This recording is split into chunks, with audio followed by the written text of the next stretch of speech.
Alguns dias atrás eu dei uma entrevista para a Rádio Parobé sobre a fibromialgia. Então, alguns colegas e também pacientes me fizeram algumas perguntas, alguns questionamentos e eu resolvi então gravar esse vídeo complementar a essa entrevista. Então, fibromialgia é uma condição bastante prevalente na população.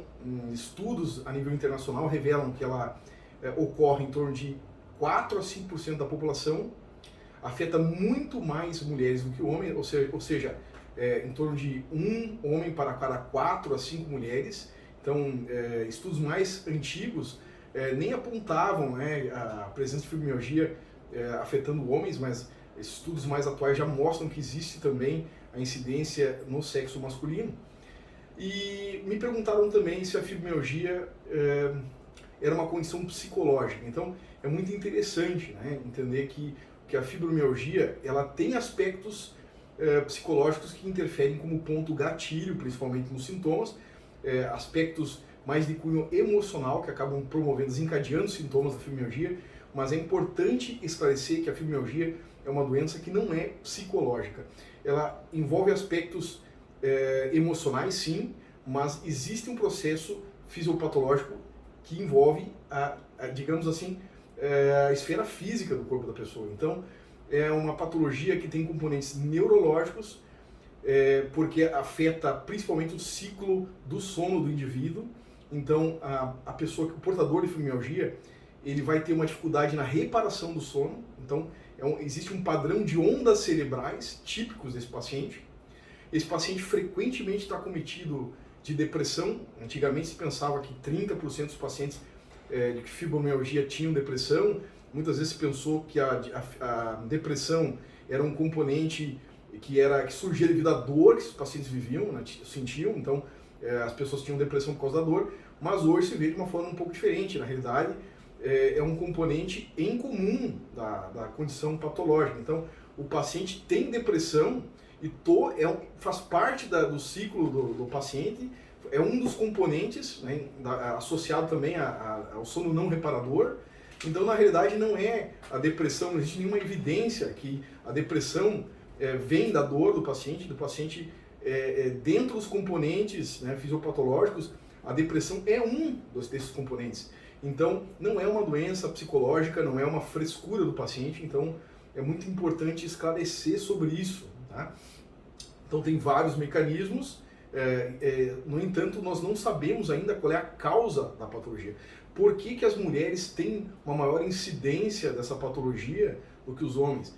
Não temos esclarecido ainda a causa disso, mas podemos entender que, como existem gatilhos emocionais, provavelmente a mulher é mais suscetível, né? Digamos, ela tem uma susceptibilidade maior pelo perfil emocional dentro da personalidade e também possivelmente alguma causa hormonal. Então, existem estudos atuais, né, que já estão considerando alguns mecanismos autoimunes relacionados com a fibromialgia. Então, é uma doença que é caracterizada principalmente, o diagnóstico é feito principalmente pela presença de dor difusa associada a um sono não reparador. Ou seja, a pessoa dorme 8 horas, 12 horas, não importa a quantidade de horas de sono, ela acorda cansada, ela acorda com dor muscular.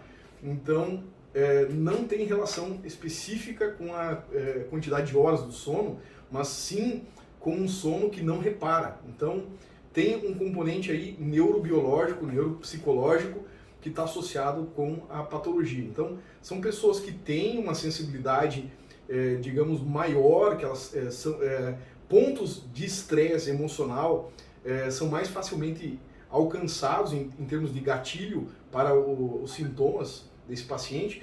É um paciente que ele vai ter uma crise periódica, ou seja, ele tem um ciclo de oscilação na patologia.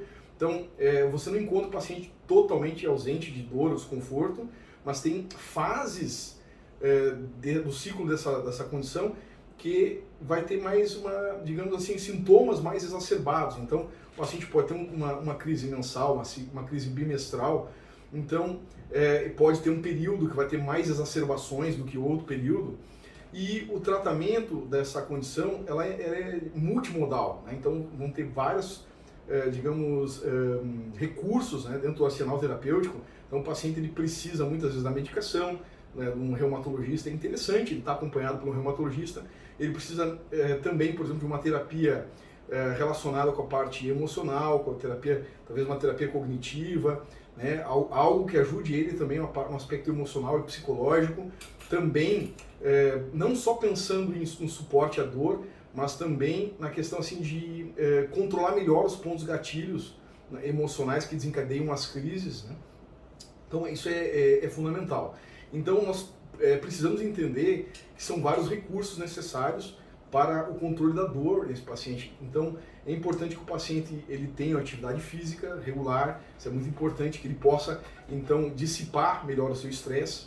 E a característica da patologia, no diagnóstico também, é importante lembrar que aquele critério antigo que se tinha de 11, 18 pontos, né, da Associação de College of Rheumatologists, que é uma associação de reumatologia americana, né, ela postulava na década de 90 que seriam, digamos, pontos sensíveis à dor, cerca de 11 de 18 pontos. Então esse critério, né, que seriam pontos abaixo de 4 kg de estimulação, né, com equipamentos que fazem esse tipo de diagnóstico, seria um critério que atinge apenas 20 a 30% dos pacientes. Então, os critérios atuais, que surgiram agora no século XXI, eles já não utilizam esses critérios de pontos, então eles são mais abrangentes, eles conseguem alcançar através de questionários validáveis, onde se busca a presença da dor difusa e também a presença de outros critérios, né, como também a presença de depressão, de sono não reparador, e utilizamos então questionários específicos então para considerar esses sintomas, e o diagnóstico então ele fica bem mais abrangente, cerca de até 80 a 87% para, digamos, alcançar esse diagnóstico de fibromialgia. Então é muito importante entender que a fibromialgia ela se caracteriza por dor não necessariamente no músculo, mas pode ser em regiões miotendíneas, bursas, coxins adiposos. Então, ela é uma condição diferente do ponto gatilho, então ela é caracterizada pelo tender point, que é o ponto sensível, e não pelo trigger point, que é o ponto gatilho, né, onde nós temos a dor referida. Então, o diagnóstico diferencial, né, o que nós podemos discernir da fibromialgia. Existem outras patologias, a mais comum é a síndrome dolorosa miofascial. A síndrome dolorosa miofascial, ela se diferencia porque ela não é caracterizada pelo ponto sensível, e sim pelo ponto gatilho, né, que está relacionado com uma dor que corre de uma região para outra, né, mas mais regional. Não que o paciente de fibromialgia também não possa ter isso. Acontece que o diagnóstico não se baseia no critério de síndrome dolorosa miofascial. Coisa fundamental entender que a fibromialgia ela segue um padrão que a gente chama de nociplástico, ou seja, esse paciente ele tem uma alteração na sensibilização do sistema nervoso, né? Sensibilização central e periférica alterada. E esse paciente não tem digamos, condições patológicas que sejam, que justifiquem essa dor. Então, o paciente pode ter hérnia de disco, o paciente pode ter fascite plantar, o paciente pode ter síndrome do nervo, síndrome do túnel cubital, síndrome do túnel do carpo, ele pode ter várias condições associadas. Mas nenhuma condição ela consegue justificar, né, explicar o padrão de dor ou de desconforto que muitas vezes modifica no corpo que esse paciente refere. Então é muito importante entender que esse padrão que a gente chama de nociplástico, ou seja, um exagero da manifestação dos sintomas, onde o paciente pode até ter alguma patologia, como se o sistema nervoso estivesse procurando uma justificativa para, digamos, desencadear um processo doloroso. Então, não existe uma justificativa de patologias específicas, uma hérnia de disco, uma fascite plantar, que possa estar realmente no exame físico provando que a dor do paciente vem daquela patologia, embora esse paciente tenha associação de várias patologias, como, por exemplo, síndrome do túnel carpal. É muito mais fácil de encontrar síndrome do túnel carpal com pacientes de fibromialgia do que pacientes que não têm fibromialgia. Então, ficamos à disposição, nós do Instituto Coluna Vertebral, para esclarecer qualquer dúvida a respeito do tema.